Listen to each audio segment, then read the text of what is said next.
జైలర్‌లో 'Bandhamele' song గూడా అవునండి. అవునండి. తమిళ్‌లో ఎంత బ్యూటిఫుల్‌గా ఉంటదో సాంగ్, తెలుగులో గూడా అంతే అద్భుతంగా అది ఆ రిలేషన్‌షిప్‌ని అద్భుతంగా చూపించారనమాట. అవును. అంటే అక్కడ 'రక్తమారే రక్తమారే' అనే సాంగ్ రక్తమారే అది. రక్తమారే. దాన్ని ఇక్కడ 'బంధమేలే' అని తీసినప్పుడు అంటే మీనింగ్ ఏమైనా మారిపోద్దేమో అన్న చిన్న టెన్షన్ ఉండింది. ఆ! అంటే ఆ! వింటున్నప్పుడు.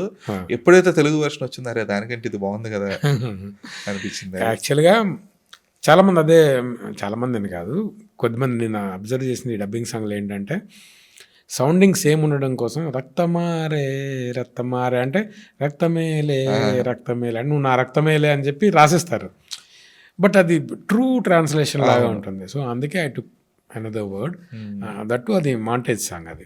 లిప్ కూడా ఎక్కడ లేదు. సో, అవును. కాబట్టి మాది మనం కొంచెం ఫ్రీ హ్యాండ్ దొరికింది మీకు. ఫ్రీ హ్యాండ్‌గా ఇప్పుడు కొన్ని పదాలు ఉంటాయి. ఇప్పుడు 'విక్రమ్‌లో' పోరాట సింగం అని అక్కడ వాడారు. అది పోరాట సింహం అనడంలో తప్పేం లేదనిపించింది నాకు. సో, నేను అది పోరాట సింహం అని రాశాను. అక్కడ పర్లేదు. యాజ్ ఇట్ ఈస్ వర్డ్ పెట్టినా కూడా ఇట్స్ నాట్ సౌండింగ్ ఏదో ఆడ్ వియర్డ్‌గా అవును. లేదు. ఆడ్‌గా లేదు కానీ అలా వాడడం జరిగింది. హ్మ్. సో, కొన్ని పదాలు ఉంటాయి. ఇప్పుడు ఉసురే ఉసురే అని అమరాన్‌లో రాశాను. అది తమిళ్‌లో ఉయిరే ఉయిరే. ఇప్పుడు దాన్ని మనం ఊపిరే ఊపిరే అని చేయలేమనమాట. ట్యూన్ ట్యూన్ సింక్ అవ్వదు. ప్రాబ్లమ్ అవుతుంది. హ్మ్. సో, బ్రతుకే బ్రతుకే అని చేయొచ్చు. బట్ బ్రతుకే అని ఎవరికో చెప్తున్నట్టు ఉంటుంది. సో, చాలా ఇలా మేము పదాలు మారుస్తూ మారుస్తూ ఏది ది బెస్ట్ అనుకుంటామో అది ఫైనల్‌గా ఉంచడం జరుగుతుంది. ఓకే. అయితే ఈ లిరిక్స్ రాసుకుంటున్నప్పుడు అంటే ఇప్పుడు తెలుగు డైరెక్టర్స్ అంటే వాళ్ళు కూర్చొని చేయించుకొని అన్నీ ఉంటది. బట్ ఈ తమిళ్ సాంగ్స్‌కి అది రాసినప్పుడు దాని జడ్జ్‌మెంట్ అనేది 90% మీ చేతిలోనే ఉంటది కదా! 100% మా చేతుల్లోనే మొత్తం. ఉంటుంది. ఓకే. మొత్తం. ఎందుకంటే మేము వాళ్ళు మాకు ట్రాన్స్‌లేషన్ పంపిస్తారండి. హ్మ్. తమిళ్‌లో ఏముంది ఆ ట్రాన్స్‌లేషన్ పంపిస్తారు.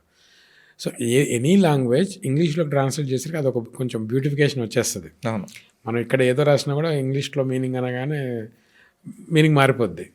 బట్ ఆ ఎసెన్స్ అలాగే ఉంచి తెలుగులో మనం ఎంతవరకు మార్చగలుగుతామో మళ్ళీ అది దట్టు అందరికి అర్థమయ్యేలాగా. So, tough task. ఇంకొకటి అక్కడ జడ్జ్ చేయడానికి మనకి ఆ డైరెక్టర్‌కి తెలుగు రాదు. మ్యూజిక్ డైరెక్టర్‌కి వచ్చి ఉండదు. సో, మనమే ఆ రెస్పాన్సిబిలిటీ కూడా తీసుకోవాలి. హ్మ్. సో, మాక్సిమం డబ్బింగ్ పాటలు రాయడం చాలా కష్టం అండి. అవును. ఈజీ అనుకుంటారు. బట్ చాలా కష్టం.